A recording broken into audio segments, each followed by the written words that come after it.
트럼프는 이란의 장난을 끝내고 터키에서 나토의 지지를 받으면서 이란산 석유 판매를 허용했던 특혜를 중단했습니다. 미국은 이란이 호르무즈 해협에서 선박을 공격한 것에 대해 강력하게 대응하고 있습니다. 이 결정은 2026년 7월 7일 화요일 도널드 트럼프가 나토 정상회담을 위해 앙카라에 도착한 바로 그날 발표되었습니다. 레제프 타이프 에르도안에게 환영받았습니다. 레드카펫과 의장대, 그리고 유럽 엘리트들과 만날 때 종종 나타나는 그 차가운 어색함과는 매우 다른 분위기였습니다.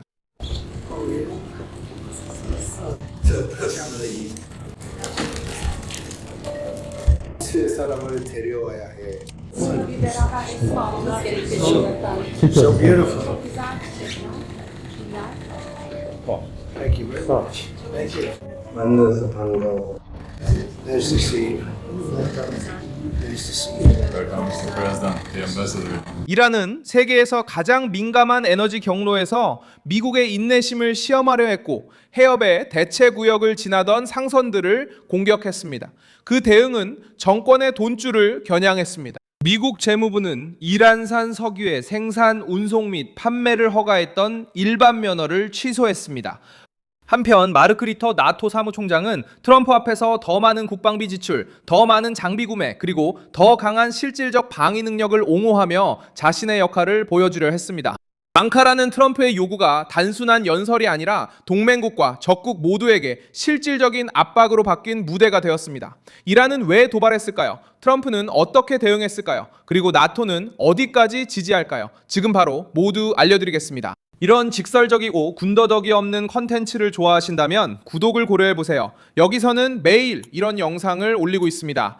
미국 정부는 호르무즈 해협에서 유조선에 대한 새로운 공격이 발생한 직후 이란의 경제적 완화 조치를 허용했던 허가를 철회했습니다. 그 허가는 긴장을 완화하고 협상을 유지하기 위한 시도의 일환으로 만들어졌지만 테헤란은 바다에서 힘을 겨루는 길을 선택했습니다.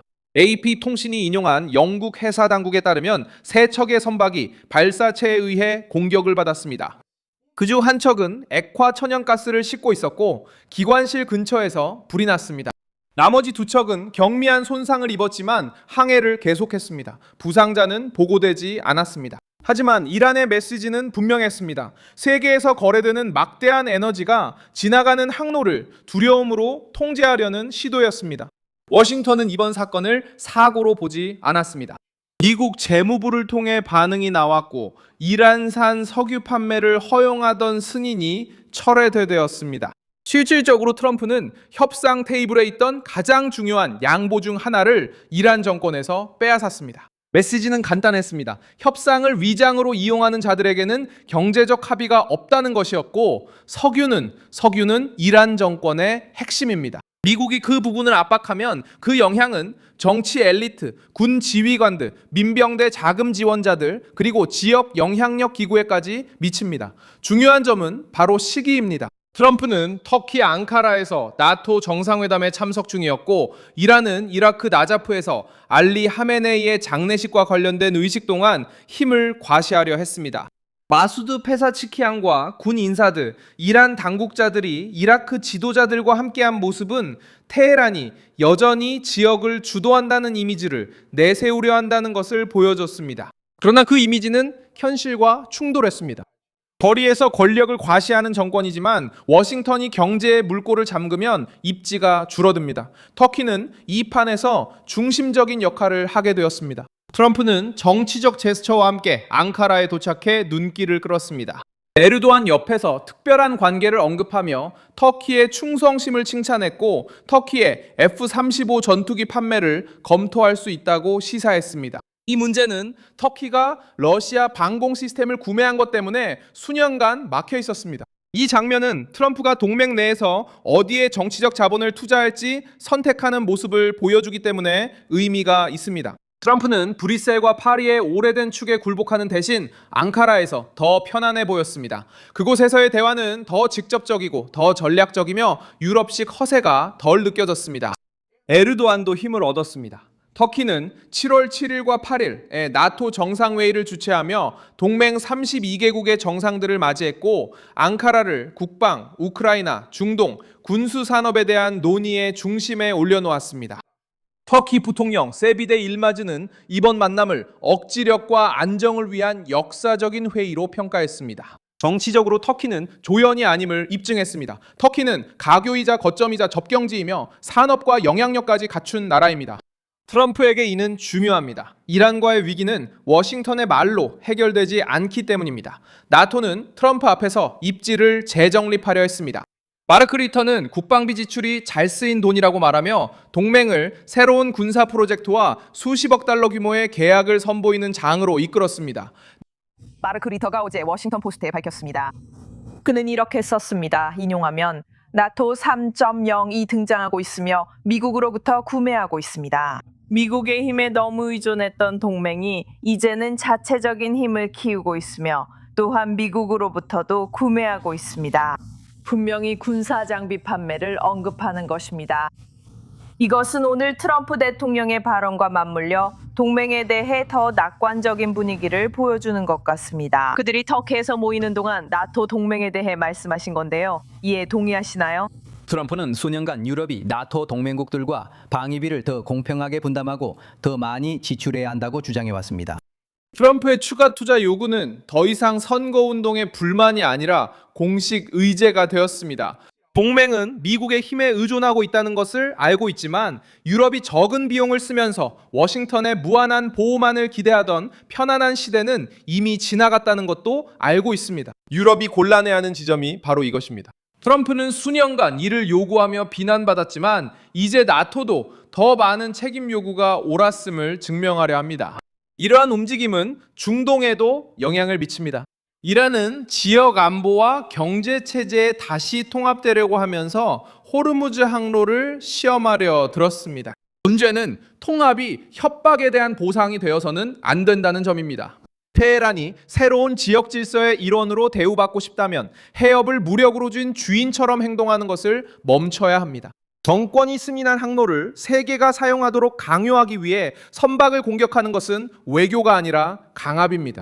여기서 미국의 결정이 중요해집니다. 트럼프는 장황한 연설로 대응하지 않았습니다. 트럼프는 구체적인 이점을 철회함으로써 대응했습니다. 이스라엘도 지역 계산의 한 요소로 등장합니다. 중동에서 새로운 구조에 대한 논의가 있습니다. 일부 사람들은 이란을 포함시켜 불안정을 줄이자고 주장합니다. 하지만 이런 해석에는 분명한 위험에는 있습니다. 이란의 고립을 이스라엘의 고립으로 바꾸는 것입니다. 이것은 평화를 만들지 않고 단지 압박의 대상을 바꿀 뿐입니다. 테헤란의 해상 공격 이후에 보상하고 이스라엘을 게임 밖으로 밀어내는 지역 질서는 처음부터 잘못된 것입니다. 진정한 안정의 길은 민병대, 석유, 해상로를 정치적 무기로 사용하는 자들을 억제하는 데 있습니다. 나자프에서의 이란의 움직임이 이 점을 더욱 강화합니다. 이란 정권은 내부의 손실과 외부의 압력 이후 단결을 보여주기 위해 정치 및 군사 지도부를 이라크에서 함께 움직이게 했습니다. 페세시키안이 대통령으로 등장했고 군사 인사들도 모습을 드러냈으며 외무장관 아바스 아라기치도 현장에서 존재감을 드러내려 했습니다. 이 이미지는 국내 소비와 지역 동맹국들을 위한 것입니다. 하지만 이란의 울타리 밖에서 보인 것은 전혀 달랐습니다. 정권은 경고에 보이려 애쓰고 있지만 그들의 주요 자금원이 다시 미국의 압박을 받고 있습니다. 시장 반응은 이번 결정이 결코 작은 것이 아니었음을 보여줬습니다. 결정에 대한 반응은 결코 작지 않았습니다. 조르자 멜로니가 앙카라에서 열린 정상회담 만찬에 도착했습니다. 이탈리아 총리 조르자 멜로니는 만찬의 마지막으로 도착했습니다. 유마스